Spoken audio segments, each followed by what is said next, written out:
But none of the airports on our list is more dangerous than the most extreme airport.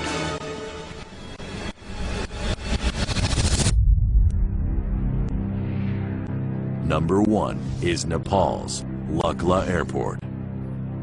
Lukla Airport, Nepal brings together all these variables we've been talking about, and it's really what makes an airport extreme. You have the altitude, mountains, wind shear, turbulence, a short runway, constantly changing weather. It is one of the most extreme airports in the world.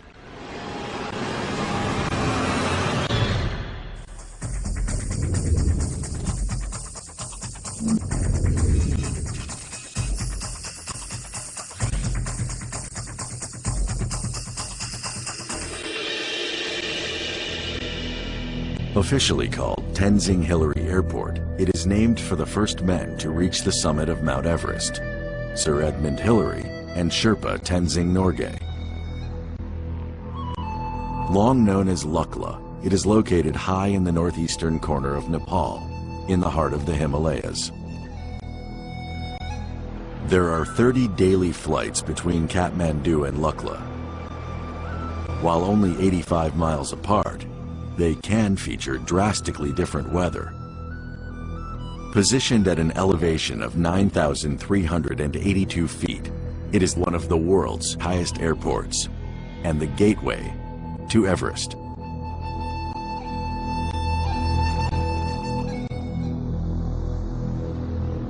The short 1,600-foot runway features a 2,000-foot drop into the valley below.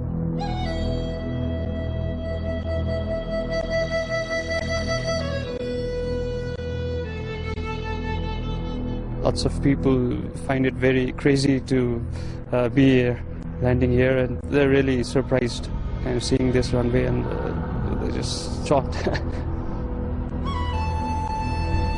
The tourists who come to Nepal have Everest in mind, so they do have some kind of a feeling that it's going to be a difficult airport. And when they see the runway, it's a lot scarier for them.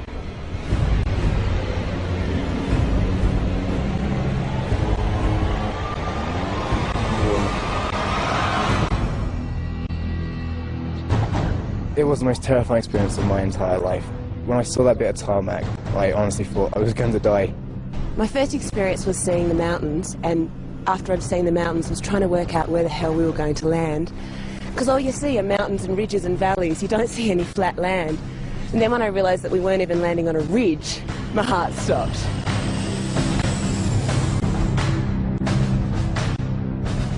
The other end of the runway seems to slope uphill towards the peaks behind it. The gradient of 12 degrees is the equivalent of a 10-story building. You see the runway when you come in, you can't quite believe that you're going to land on it. It just doesn't look long enough. It just doesn't seem right, does it? That No. you're landing on a runway that's uphill. It just doesn't seem right. You can't prepare for it, you really can't. You can read about it, but you can never appreciate how scary it is until you actually fly in. The fact that this runway moves uphill actually helps the aircraft stop. When you come to Lukla, there's a dead end. If you don't check the aircraft at the last touchdown point, your nose will hit. You cannot overshoot. There's no go around. That's crazy. Okay, ignition on. GG rising. Because of these intricacies, the airport is always treated with extreme precision and caution. All set for departure. You have to start from scratch here. Any other pilots flying any other airfields in the world cannot just come and fly here. They have to come get used to it. Just like the trekkers and hikers, when they come here, they have to get acclimatized. We don't clear pilots to land here without instructors. It takes an experienced pilot to fly in here. Even the captains have to first clear for this Lukla approach, and not all of them can succeed. During the high season in October, Nearly 500 passengers travel daily to this remote spot near the top of the world.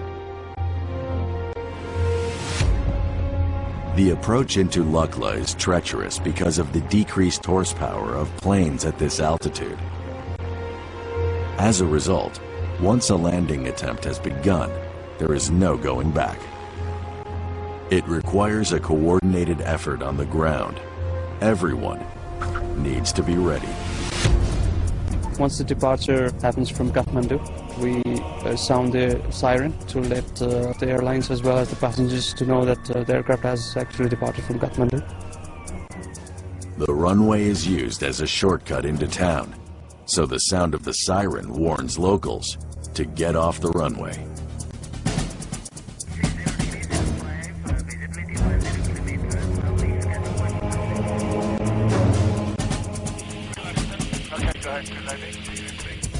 When you initiate an approach from 9,300 onward, that's a point of no return. You cannot overshoot. You cannot fly out of it. You have to come, land, final go.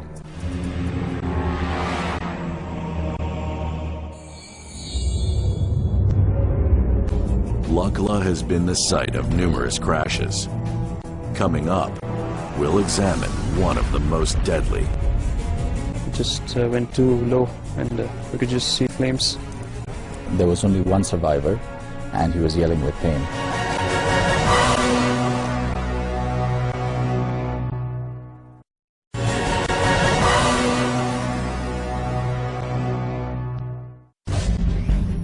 The world's most extreme airports have taken us around the globe.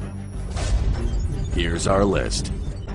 Number 10, San Diego's Lindbergh Field. 9 is Funchal Airport in Madeira, Portugal. Number 8, Eagle County Airport near the Rocky Mountain Ski Resort of Vail. 7 is Courchevel, France, located high in the French Alps. Number 6, Hong Kong's legendary Kai Tak. 5 is Gibraltar International Airport. Number 4, St. Martin's Princess Juliana Airport. 3 is Gustav III's Airport in St. Bart's. Number 2, Toncontín Airport, located in Tegucigalpa, Honduras. And topping our list is the gateway to Everest, Nepal's Lukla Airport.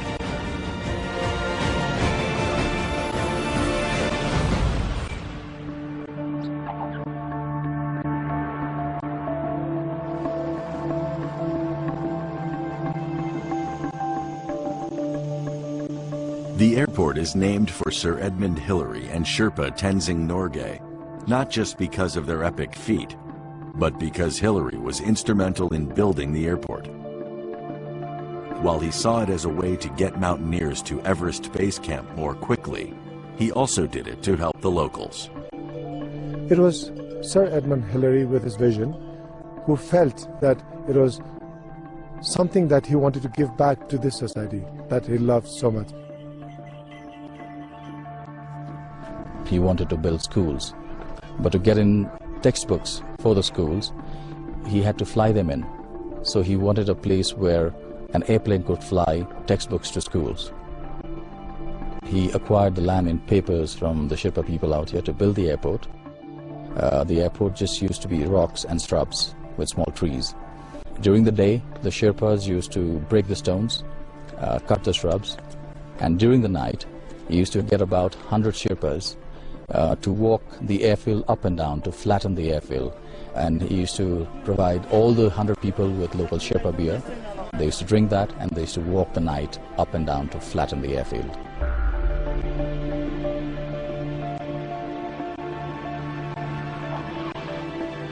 The construction was completed in 1964 and has been serving the area ever since.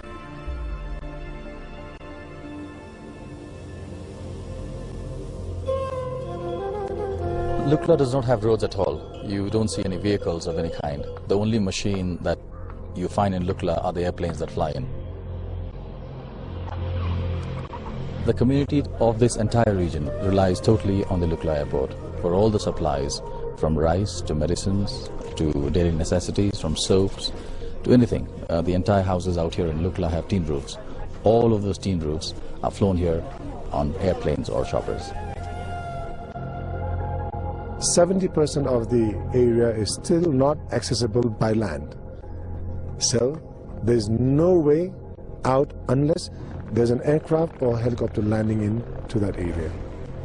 See, most of the people don't even know what a car looks like. But ask them about aircraft, they'll tell you, because that's what they have grown up with. While Lukla has seen some modernization, like the paving of the runway in 2001, it remains treacherous. Due to the altitude, the weather is always a challenge to overcome. The weather is totally unpredictable. Usually in the morning the weather seems to be clear, and that's when most of the planes take off and land. So most of the flights are done during the morning hours.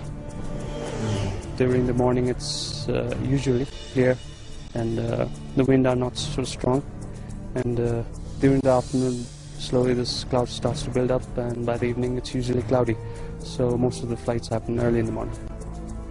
When the weather is clear, it's turbulent. When the weather is not clear, it's cloudy, and it's difficult to come and approach here, but you have to know exactly what you're doing. In spite of all the warnings, there have still been several incidents over the years, including 4 in the past 6 years. The most recent occurring on a fall morning in October 2008. It's not a controlled airport. We don't clear the aircraft to land or depart. We just inform them of the weather condition and the runway condition.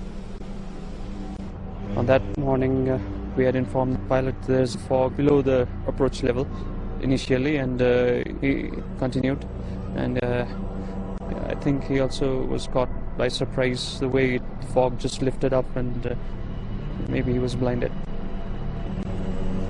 The aircraft came to final and we could see it descend, but just suddenly the fog just lifted up, and we just expected it to come out of it, but it didn't. Just went too low.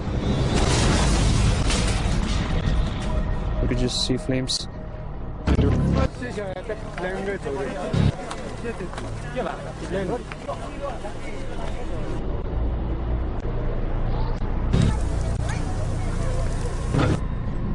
There were 19 people on board. 18 of them died.